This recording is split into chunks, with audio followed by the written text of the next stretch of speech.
Mara Yellowbird tenía 34 años, 7 meses de embarazo y $200 cuando se quedó sin lugar donde dormir. No fue una tormenta, no fue un incendio, no fue ninguna de esas calamidades que la gente entiende cuando las escucha. Fue su hermano, fue una cerradura cambiada, fue una nota pegada con cinta adhesiva en la puerta de la casa donde había vivido los últimos 2 años, ayudando a criar a los sobrinos, cocinando, limpiando, siendo lo que las mujeres de su familia siempre habían sido, la que sostiene sin que nadie lo nombre. La nota decía que Darlene, la esposa de su hermano, necesitaba el cuarto para la mamá que venía de Flagstaff, que lo sentía, que Mara era fuerte y siempre encontraba la manera, que Dios proveería. Mara leyó la nota 2 veces con la mano apoyada sobre el vientre, sintiendo al bebé moverse con ese movimiento lento y pesado de las últimas semanas. Luego dobló el papel, lo metió en la bolsa de lona que tenía a sus pies, y se quedó parada en el porche de madera mirando el camino de tierra que llegaba hasta la carretera. Era una mañana de octubre en la reservación Jicarilla Apache, en el norte de Nuevo México, donde el cielo tiene ese azul que no existe en ninguna ciudad, y el viento baja de las montañas con olor a pino y a tierra seca. Un cielo enorme sobre una vida que en ese momento cabía en una bolsa. Tenía $200. Tenía 7 meses de embarazo. Tenía las mismas manos que desde los 12 años habían trabajado en todo lo que apareciera. Limpieza de casas en Dulce, tejido de cestas que vendía en el mercado de artesanías, ayudante de cocina en el casino de la tribu durante 3 años, hasta que el embarazo hizo imposible estar de pie 8 horas seguidas. Manos que sabían hacer. Manos que, sin que ella lo supiera todavía, eran exactamente lo que la historia necesitaba que tuviera. La historia de Mara Yellowbird empieza mucho antes de ese porche, mucho antes de los $200 y el vientre de 7 meses. Empieza donde empiezan todas las historias verdaderas, en el principio de la persona. Nació en 1990, en Dulce, la capital de la nación Jicarilla Apache, una ciudad pequeña enclavada entre colinas de pino y Artemisa, en el norte de Nuevo México, donde el invierno llega temprano, y la pobreza lleva décadas instalada con la permanencia de los que no necesitan invitación para quedarse. Era la segunda hija de Harold Yellowbird, mecánico y cazador, y de Rosa Running Water de Yellowbird, que tejía cestas con una técnica que había aprendido de su abuela y que muy pocas mujeres de la reservación todavía dominaban. Harold era un hombre alto y de pocas palabras, con manos que sabían desbaratar y armar un motor en la oscuridad de un taller sin calefacción.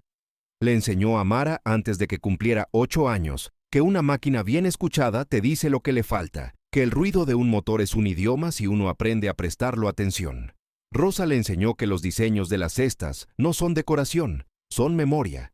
Cada patrón cuenta algo, cada entrelazo guarda una historia de quién lo hizo y por qué.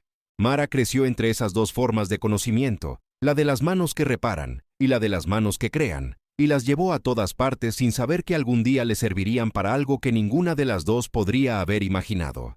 La escuela en Dulce era pública y escasa de recursos, de esas escuelas donde los libros llegan con años de retraso y los maestros rotan con una frecuencia que hace imposible construir continuidad. Mara era aplicada de la manera en que son aplicados los niños que aprendieron que el conocimiento es el único recurso que nadie puede quitarte. Leía todo lo que encontraba.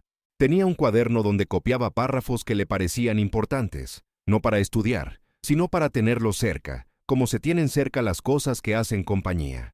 A los 16 años, Harold murió en un accidente en la carretera 64, una noche de diciembre con hielo en el asfalto. El camión que manejaba de regreso de Farmington perdió tracción en una curva, y eso fue todo. Mara supo lo que había pasado por el silencio que entró a la casa antes de que llegara nadie a decir nada. Ese silencio específico que precede a las noticias que cambian la forma de todo. Rosa se quedó más callada de lo que ya era. Los hermanos empezaron a irse, el mayor a Albuquerque, el del medio a trabajar en los campos de gas natural del este del estado. Mara se quedó, no por obligación directa, sino porque entendía sin que nadie lo dijera que su madre necesitaba presencia más que palabras. Fueron 4 años así, Mara trabajando en lo que encontrara, cuidando a Rosa, aprendiendo el tejido de cestas con la paciencia de quien descubre que hacer algo bien requiere el tiempo que requiere y no hay manera de apresurarlo. Rosa murió cuando Mara tenía 22 años, de diabetes complicada con una tristeza que el cuerpo no supo cómo seguir cargando. Se fue en febrero, un mes de viento frío, con Mara sosteniéndole la mano. Lo que vino después fue una década de moverse en los márgenes. Trabajos que empezaban y terminaban. Un hombre llamado Daniel que duró 3 años y se fue cuando el embarazo se confirmó, con la excusa de que no estaba listo, que era honesto al menos en eso. Una hermana en Phoenix, que ofreció ayuda por teléfono pero nunca concretó nada. Y el hermano mayor, Thomas, que volvió de Albuquerque con Darlene y los 3 hijos y se instaló en la casa familiar, donde Mara vivía sola desde la muerte de Rosa, y donde el espacio se fue reduciendo semana a semana, hasta que una mañana de octubre, la cerradura había cambiado y había una nota con cinta adhesiva en la puerta. Mara no se quedó llorando en ese porche. Agarró la bolsa, bajó los 3 escalones de madera y caminó hasta la carretera. En la oficina de servicios sociales de Dulce, una mujer llamada Carmen Sandoval, trabajadora social de 40 y tantos años, con el cabello recogido y una manera de escuchar que hacía sentir que el tiempo era suficiente, anotó todo sin apresurarse. Explicó las opciones con la claridad de quien las ha explicado muchas veces, pero no ha dejado de importarle. Había un alojamiento de emergencia para mujeres embarazadas en el programa de apoyo de la tribu, 3 cuartos en una casa adaptada cerca del centro de salud. Había un lugar disponible. Mara aceptó. El cuarto era pequeño, con una ventana que daba a un patio de tierra donde crecían 3 pinos jóvenes. Había una cama, un ropero de metal y un calefactor eléctrico que hacía un ruido suave y constante que Mara encontró, contra toda expectativa, reconfortante. Organizó lo que tenía con el cuidado que siempre tuvo con sus cosas, la ropa doblada, los medicamentos del embarazo en fila sobre el windowsill, el cuaderno de notas en la mesita de noche. Las otras mujeres de la casa eran 3. Ninguna pasaba de 40. Había solidaridad en ese espacio de la que no necesita anunciarse, la que existe entre personas que saben lo que es estar en el fondo sin haberlo elegido. Fue Carmen quien mencionó la subasta. Era un jueves, 5 días después de que Mara llegara al alojamiento.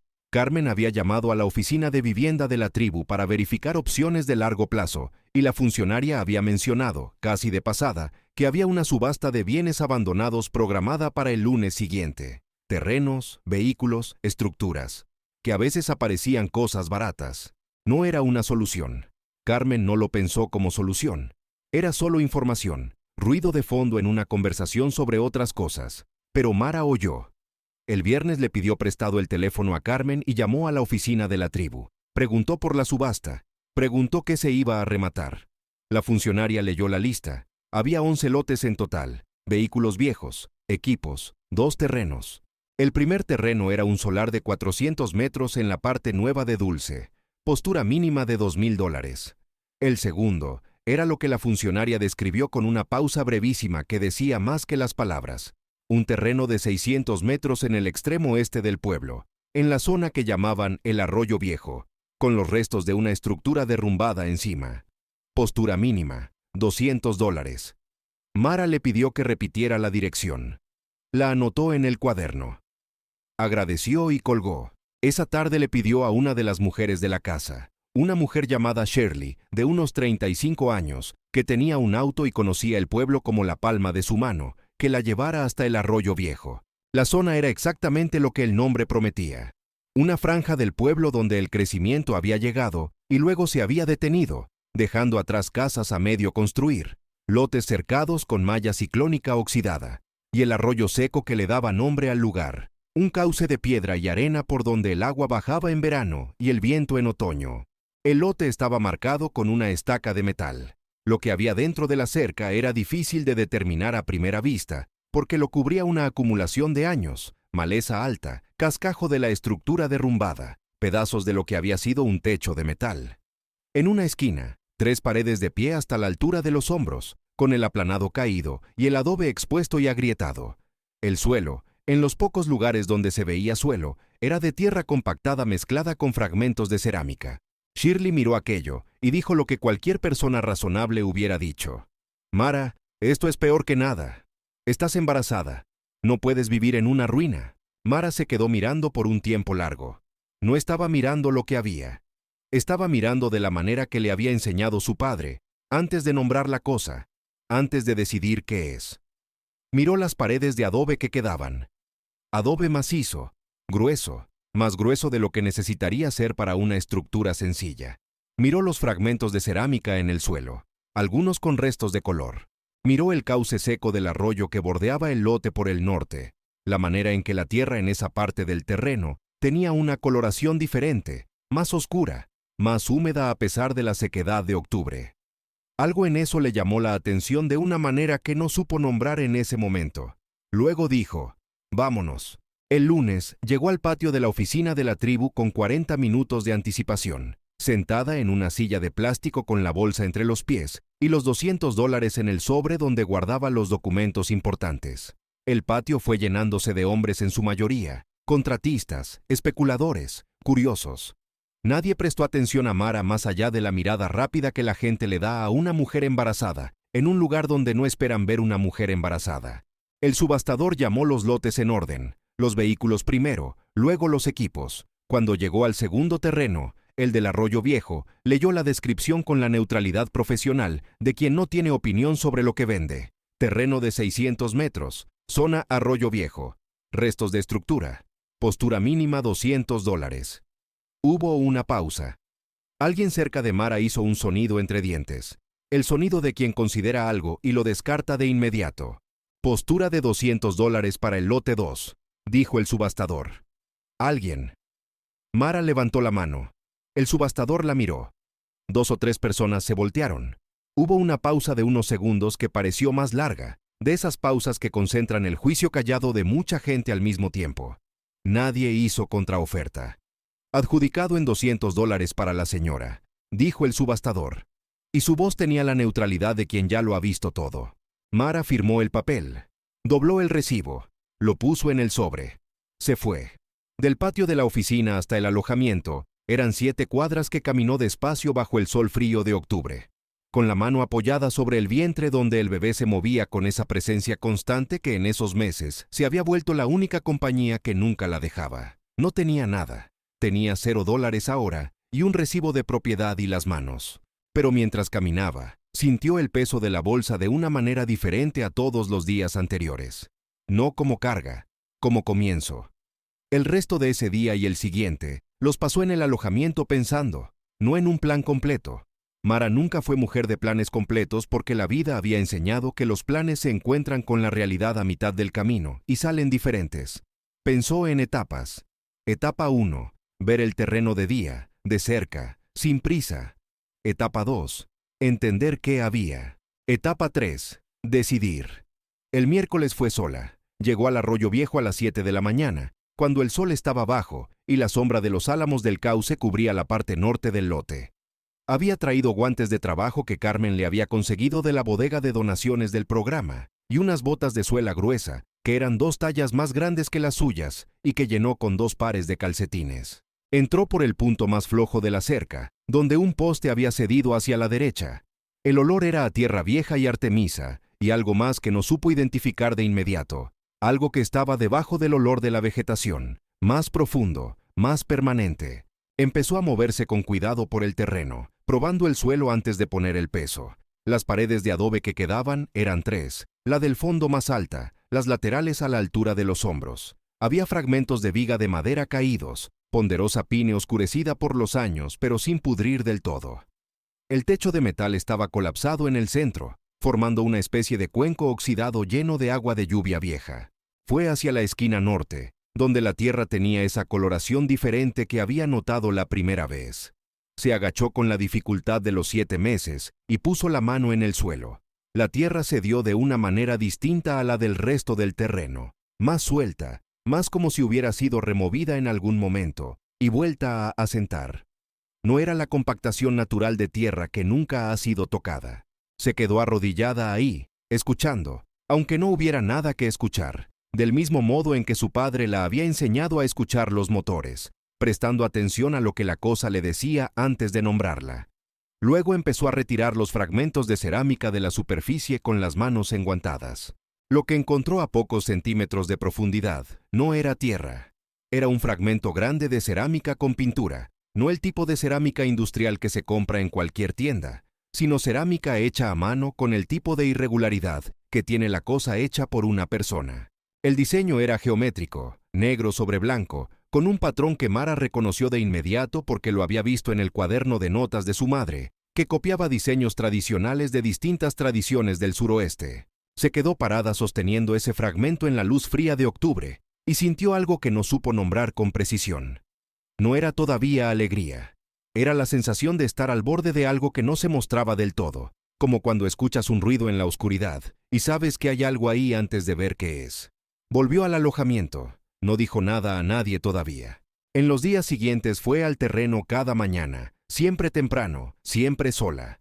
Empezó a retirar la tierra de la esquina norte con cuidado, usando las manos y un palo de madera que encontró entre los escombros y que le servía como palanca suave. No intentaba limpiar todo, se concentraba en el área donde la tierra era diferente. Era trabajo lento, trabajo de 7 meses de embarazo con la espalda que protestaba cuando se quedaba agachada demasiado tiempo. Trabajaba igual. Se levantaba, descansaba apoyada contra la pared de adobe, volvía a agacharse. Al cuarto día, cuando había retirado una capa de tierra de aproximadamente 30 centímetros de profundidad en un área de 1 metro por 1,5 metros, encontró algo que hizo que se detuviera completamente. No era tierra, no era roca natural, era un piso. Un piso de piedra plana asentada en patrón, bloques rectangulares de arenisca color miel, colocados con una junta fina entre ellos. Y en una de las juntas, casi imperceptible, había una argolla de hierro oscurecida por el tiempo. Mara se quedó de rodillas mirando esa argolla por un tiempo que después no supo cuantificar.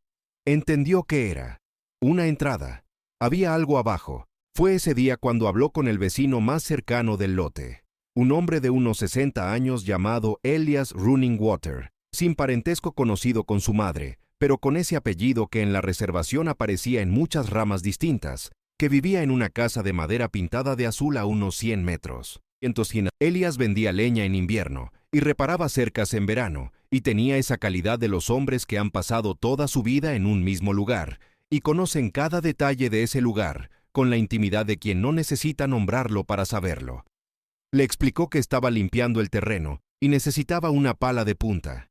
Él la prestó sin preguntar más de lo necesario, con la generosidad directa de quien no ve razón para complicar las cosas simples.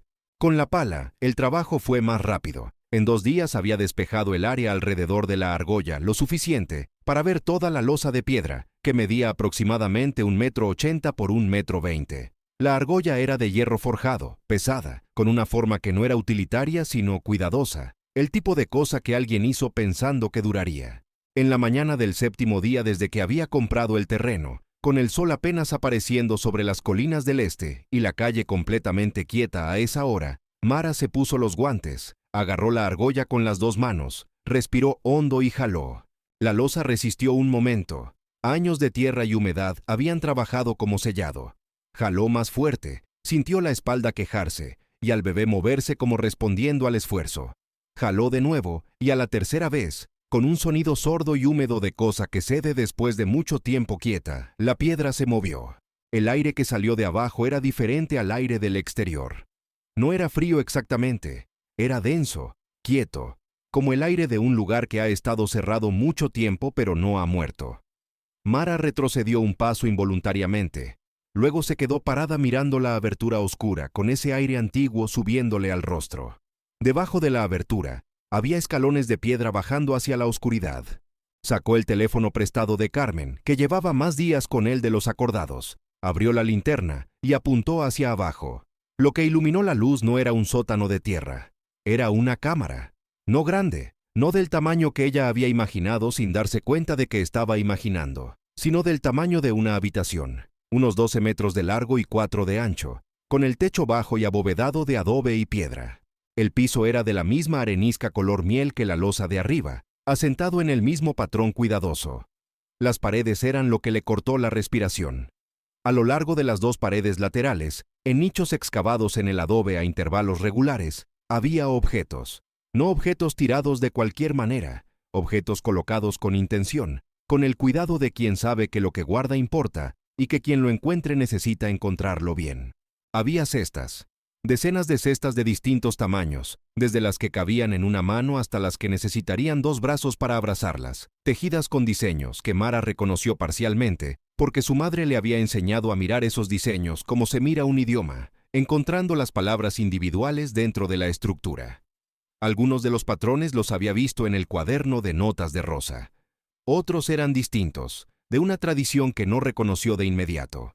Había ollas de cerámica, la misma cerámica de los fragmentos que había encontrado en la superficie, negro sobre blanco, con diseños geométricos que en el interior de la cámara se veían completos por primera vez. Eran piezas enteras, sin grietas visibles, asentadas en los nichos con telas que el tiempo había oscurecido pero no destruido del todo.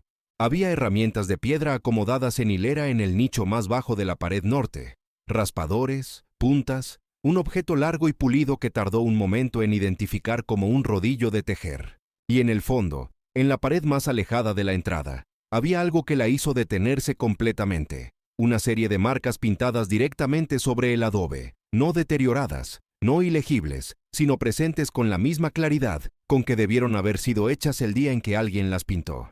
Figuras, animales, líneas que seguían un patrón que tenía sentido interno, aunque Mara no pudiera leerlo completamente. Y debajo de las figuras, en una escritura que no era del tipo europeo, sino del tipo que usa símbolos como los que había visto en fotografías de documentos históricos de las naciones del suroeste, una serie de caracteres que alguien había trazado con pigmento negro sobre el adobe blanco. Bajó los 4 escalones. Se quedó parada en el centro de la cámara con la linterna del teléfono iluminando una cosa a la vez, despacio, como si apresurarse fuera un error que no podía permitirse. El teléfono pitó. Batería acabándose. Subió los 4 escalones de vuelta a la luz del día. Se sentó en el borde de la abertura, en el aire frío de octubre, con el arroyo seco al norte y el cielo enorme del altiplano encima, y se quedó mirando el suelo.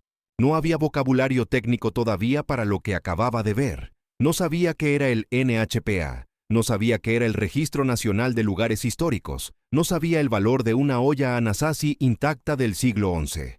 Pero sabía, con la certeza callada de quien pasó la vida aprendiendo a distinguir lo que tiene valor de lo que parece tenerlo, que estaba sentada encima de algo que lo cambiaba todo. Elias Runningwater estaba en su porche bebiendo café cuando Mara fue a devolver la pala. Él notó su expresión. No dijo nada de inmediato. Le ofreció café, que ella aceptó porque era imposible no aceptar el café de Elias Runningwater a esa hora de la mañana en ese frío de octubre. Esperó a que ella se sentara en la silla de madera del porche, y entonces preguntó, sin preámbulos, ¿encontró algo, señorita? Mara lo miró. ¿Cómo sabe? Elias se encogió de hombros con la naturalidad de quien guarda historias durante décadas y elige el momento. Mi abuelo hablaba de ese terreno. Decía que había una kiva, una cámara de reunión, enterrada en el lado del arroyo. Decía que cuando era joven había intentado encontrarla con otros muchachos, pero nunca dieron con ella.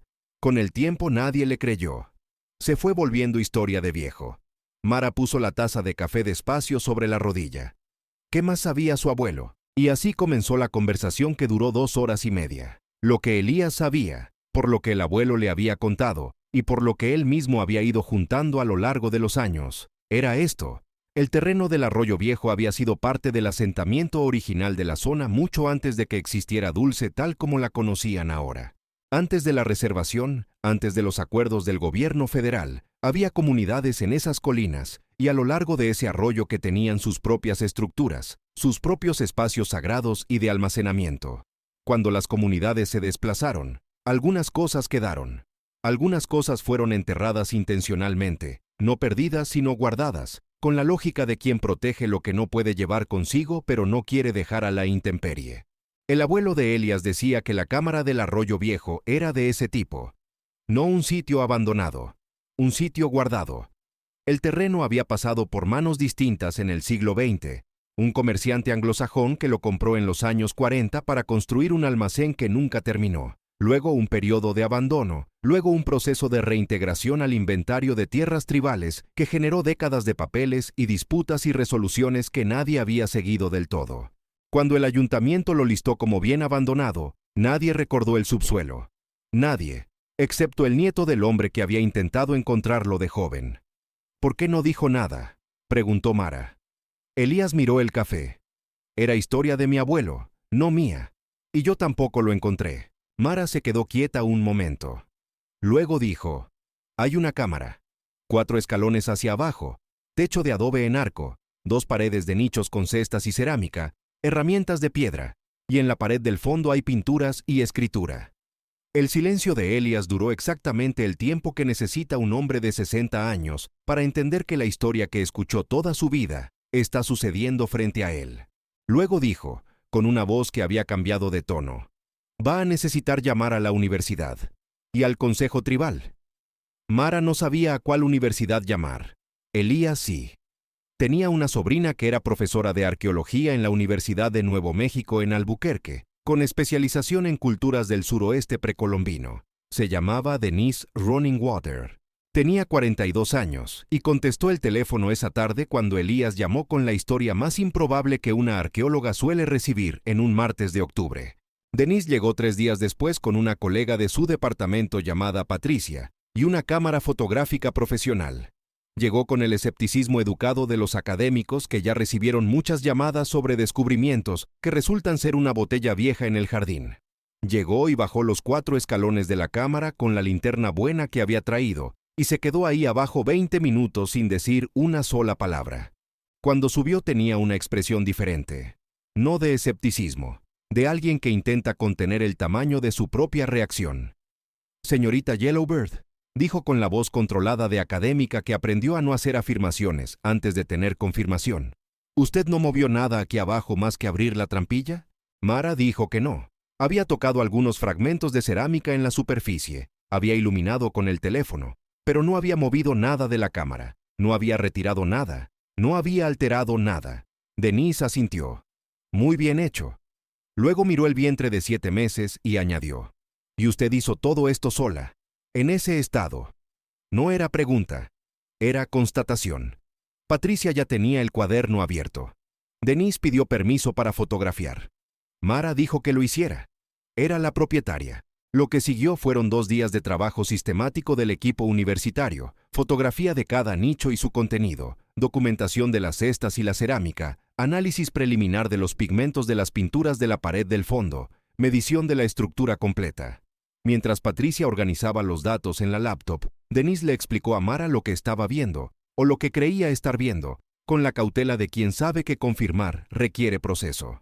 La cámara era consistente con estructuras de almacenamiento y uso ceremonial del periodo que los arqueólogos llamaban Pueblo III, aproximadamente entre el año 1150 y el 1350 de la Era Común.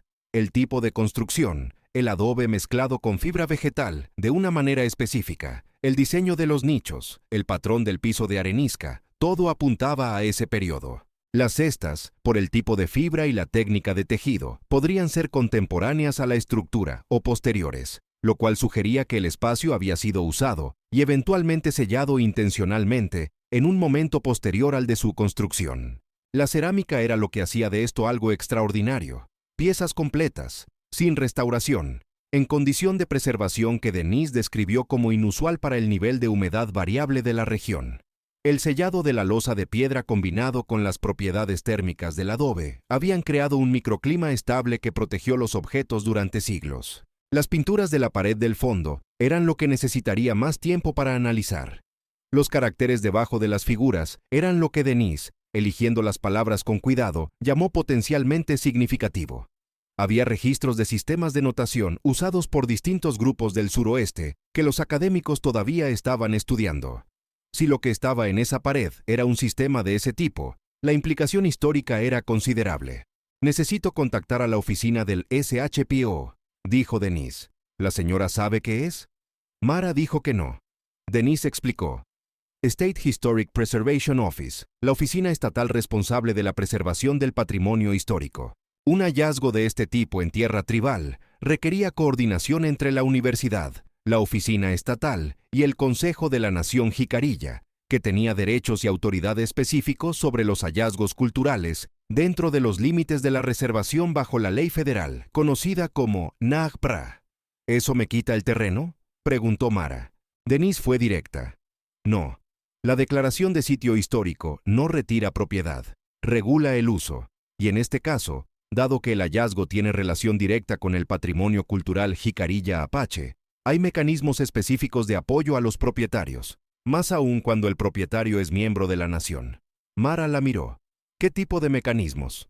Denise explicó que existían programas de financiamiento federal para preservación de sitios en tierras tribales, que el Consejo Tribal tenía fondos específicos para exactamente este tipo de situación, que había posibilidades de colaboración entre el sitio y el Programa de Cultura y Patrimonio de la Nación, que podría incluir apoyo habitacional y compensación como guardiana del lugar. La palabra guardiana quedó en el aire entre ellas por un segundo. Mara tenía 34 años. Tenía 7 meses de embarazo.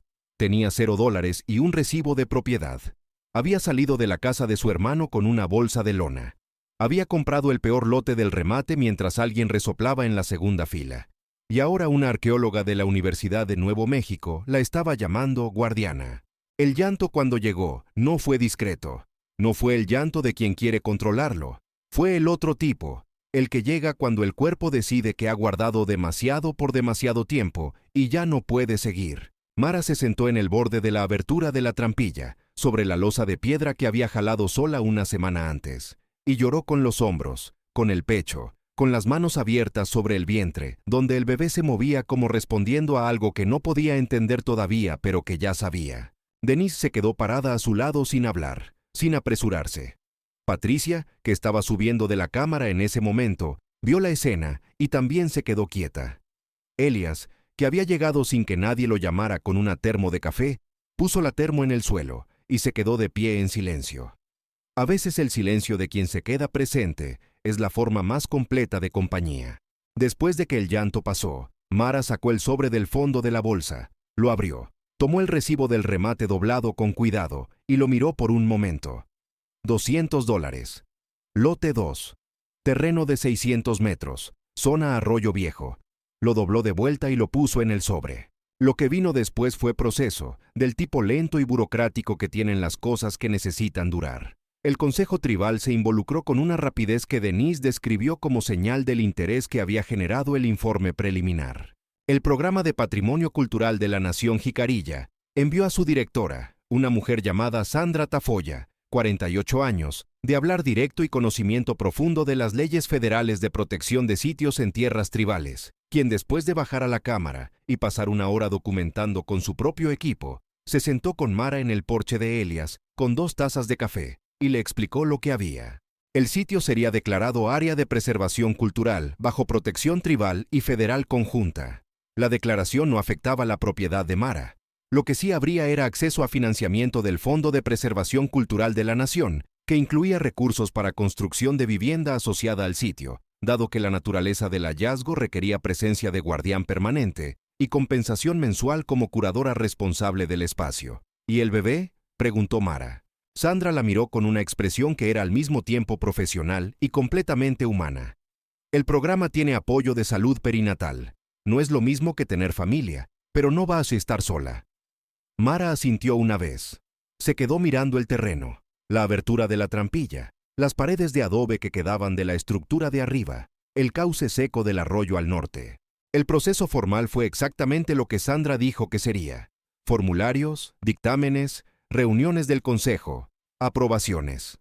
Mara aprendió a navegar ese mundo con la misma paciencia con que había aprendido todo lo que había aprendido en la vida. Despacio, con atención, sin saltarse etapas.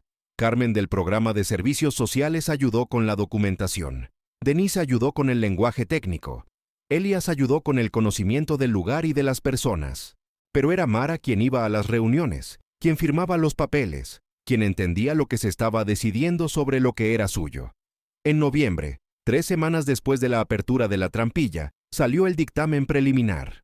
El sitio fue clasificado como lugar de significancia cultural histórica, bajo protección conjunta de la Nación Jicarilla Apache y la Oficina Estatal. El Consejo aprobó el financiamiento de vivienda asociada al sitio, hasta $180,000, vinculados a un proyecto arquitectónico compatible con la preservación del lugar. La compensación mensual como curadora comenzaría de inmediato en el monto de 2 salarios del programa de patrimonio, mientras el sitio estuviera en proceso de desarrollo. Y Sandra lo dijo con el cuidado de quien no promete lo que todavía es proceso. Cuando el espacio abriera formalmente al público y a la investigación, el programa contemplaba la participación de Mara en los recursos de acceso y patrocinio de manera permanente. Mara escuchó todo en silencio. Luego preguntó, ¿cuándo creen que estará lista la casa? Sandra dijo que el proceso arquitectónico tomaría entre 4 y 6 meses. Era diciembre. El bebé llegaría en enero. Mara asintió. Entonces necesito un lugar para los primeros meses. El consejo resolvió eso también. Mara permaneció en el alojamiento de emergencia mientras avanzaba la construcción, con extensión aprobada y sin límite de tiempo, porque el programa de patrimonio cultural había designado el sitio del Arroyo Viejo como proyecto prioritario, y la guardiana del sitio era parte integral del proyecto. El bebé nació el 18 de enero, un lunes de invierno con nieve en las colinas, y el cielo de ese azul profundo que tiene el norte de Nuevo México cuando hace frío de verdad. Era niña. Mara la llamó Rosa, no sin pensarlo, no por deber, sino porque algunos nombres cargan lo que uno quiere seguir cargando. Carmen estaba en el hospital. Denise mandó flores. Elias dejó en la puerta del alojamiento una cesta que había tejido su esposa, no tejida a máquina, tejida a mano con la técnica que todavía conocían las mujeres más viejas de la reservación. Era pequeña, del tamaño justo para una recién nacida. Mara la puso junto a la cama y pensó en las cestas de la cámara. Pensó en las manos que las habían hecho siglos antes, y en las manos que habían hecho esta, y en las manos pequeñas de Rosa que se cerraban y abrían en ese movimiento que tienen los recién nacidos, aprendiendo el gesto de agarrar. El proyecto arquitectónico lo llevó una mujer de Santa Fe, llamada Isabel Morales, especializada en arquitectura que dialogaba con tradiciones constructivas del suroeste, sin imitarlas de manera superficial. Pasó una tarde entera con Mara en el terreno, con Rosa dormida en el portabebés, escuchando lo que Mara quería. Mara dijo que quería una casa pequeña, no necesitaba mucho, quería poder ver el terreno desde la entrada, quería una cocina de verdad, quería que el subsuelo no se tapara, que siguiera siendo accesible, que siguiera respirando. Quería una ventana en el cuarto del bebé orientada hacia el este, donde salía el sol. Isabel dibujó mientras escuchaba, bocetos rápidos que capturaban lo que oía. Al final mostró el diseño. Una planta simple, 2 cuartos principales con sala integrada a la cocina, un baño, techo de vigas de ponderosa como los techos tradicionales de la región, portal al frente orientado hacia el terreno del sitio. Sobre el acceso al subsuelo propuso algo que Mara no había imaginado. Una sección del piso de la sala, sobre la abertura de la trampilla, sería de vidrio templado de 2 centímetros de espesor, que permitiría ver los escalones de piedra desde arriba. La trampilla original quedaría integrada al diseño como elemento histórico visible, preservada en posición vertical contra la pared con protección de vidrio. La cámara se accedería por ese espacio, tanto para la familia como para los visitantes futuros. Mara miró el boceto por un tiempo largo. Luego dijo, «Está bien». La construcción comenzó en marzo. Mara estuvo presente cada día, con Rosa en el portabebés la mayoría de las veces, acompañando cada etapa con ese ojo que le había dado su padre, sin que ella supiera que lo estaba recibiendo. Cuando el maestro de obra asignó el piso de la cocina con la nivelación un poco desviada, Mara señaló el problema antes de que él lo revisara. Él tomó el nivel, corroboró y rehizo sin más comentario. La semana siguiente había empezado a pedirle opinión antes de algunas decisiones. Mientras la obra avanzaba, el terreno del Arroyo Viejo iba cambiando de invisible a visible. Había una placa de la Oficina de Patrimonio Cultural en la cerca. Los investigadores empezaron a llegar. Denise con grupos de estudiantes de Albuquerque, un equipo de la Smithsonian Institution que había sabido del hallazgo por el informe preliminar. Un historiador de la Universidad de Arizona, especializado en sistemas de comunicación del suroeste precolombino, que llegó específicamente por la escritura de la pared del fondo y pasó 4 días en el sitio sin salir casi a ninguna otra parte. Ese historiador, un hombre de 50 y tantos años llamado Dr. Robert Chávez, confirmó después de su análisis que los caracteres de la pared del fondo eran un sistema de notación que compartía elementos con otros encontrados en sitios de la región, pero con características propias que sugerían desarrollo local. Era un hallazgo que, en sus palabras, reescribía parcialmente lo que se sabía sobre la sofisticación de los sistemas de comunicación de las comunidades del suroeste antes del contacto europeo. Chávez incluyó el sitio del Arroyo Viejo en un artículo que publicó en una revista académica especializada. Mara Yellowbird aparecía en el artículo como propietaria y guardiana del sitio. Era la primera vez que su nombre aparecía en una publicación académica. Denise imprimió el artículo y se lo llevó. Mara lo dobló y lo puso en la caja donde guardaba los documentos importantes, junto al recibo del remate. La casa quedó lista en junio. Era pequeña, 104 metros cuadrados, pero tenía la proporción correcta para el terreno y para Mara. que había aprendido a lo largo de 34 años que el espacio no se mide en metros, sino en cómo uno se mueve dentro de él. Las vigas de ponderosa del techo oscurecidas con aceite de linaza. El portal con vista directa al terreno del sitio.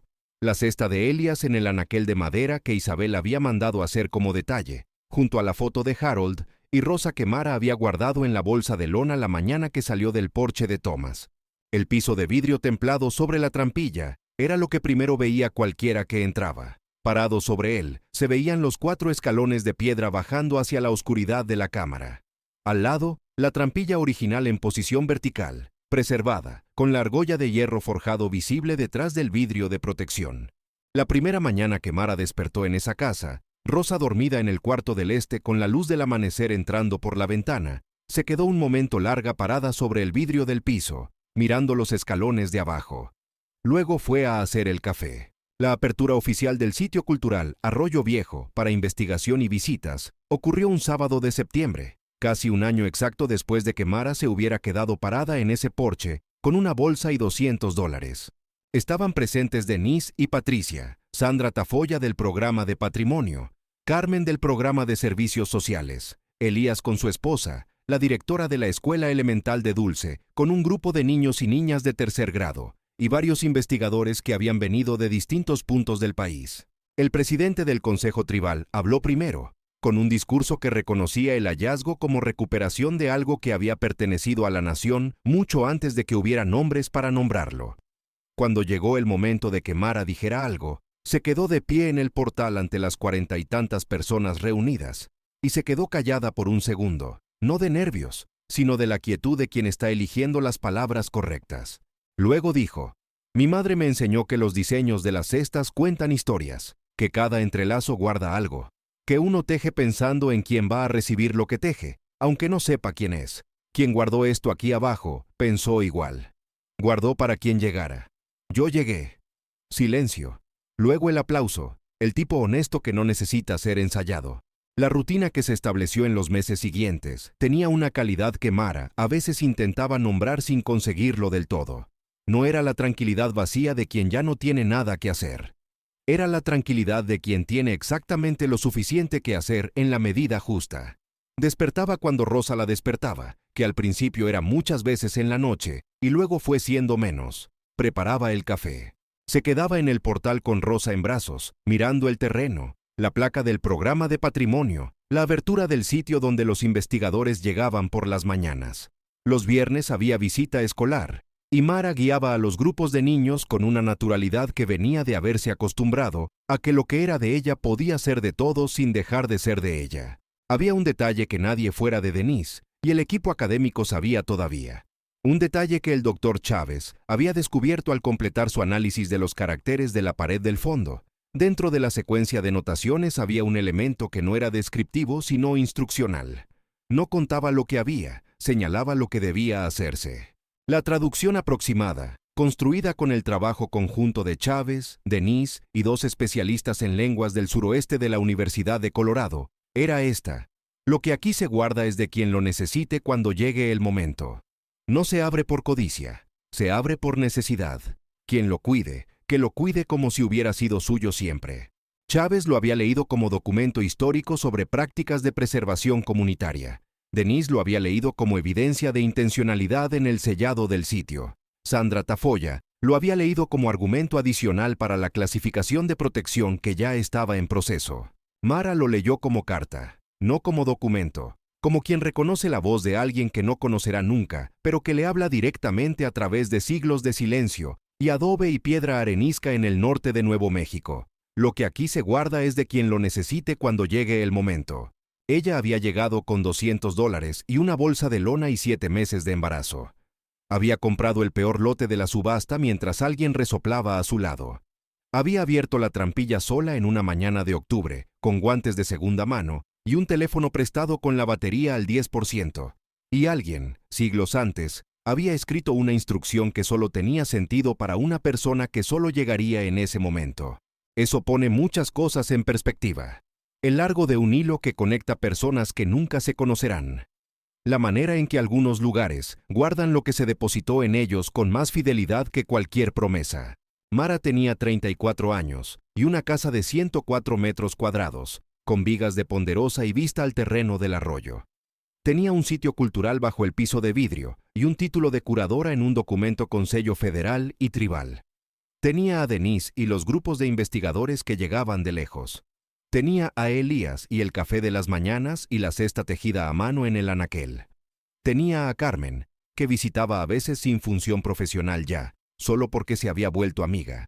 Tenía la foto de Harold y Rosa. Y tenía a Rosa, la pequeña, que en esos meses había aprendido a sentarse sola y miraba todo con esa atención sin filtro que tienen los bebés, como si el mundo fuera todavía lo suficientemente nuevo para merecer esa clase de mirada.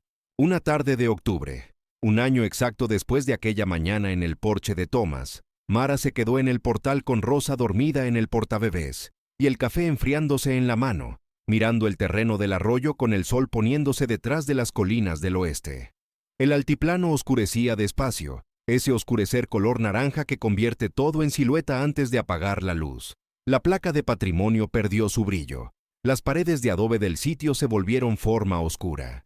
Pensó en las manos que habían tejido las cestas de abajo, en las manos de su madre tejiendo en la mesa de la cocina, en las manos pequeñas de Rosa agarrando el aire. Pensó en lo que su padre diría si pudiera ver esto. Harold Yellowbird, que le había enseñado que una máquina bien escuchada te dice lo que le falta, que el ruido tiene idioma si uno aprende a prestarlo atención. Pensó que quizás los lugares son como las máquinas en eso, que el suelo también habla si uno aprende a escuchar. Nunca es tarde para abrir lo que lleva tiempo esperando ser abierto. Nunca es tarde para descubrir que el terreno donde uno está parado guarda más de lo que el ojo ve, que basta agacharse, poner las manos en la piedra y escuchar. Mara Yellowbird dio el último sorbo de café frío, miró el cielo enorme del norte de Nuevo México, que a esa hora tenía el color exacto de algo que no tiene nombre suficiente, y sonrió. No para nadie, no para la historia, no para los que se habían reído en la subasta. Sonrió para sí misma y para Rosa dormida contra su pecho, con la satisfacción callada de quien llegó donde necesitaba llegar. $200. Una trampilla. A veces es todo lo que la vida necesita de uno.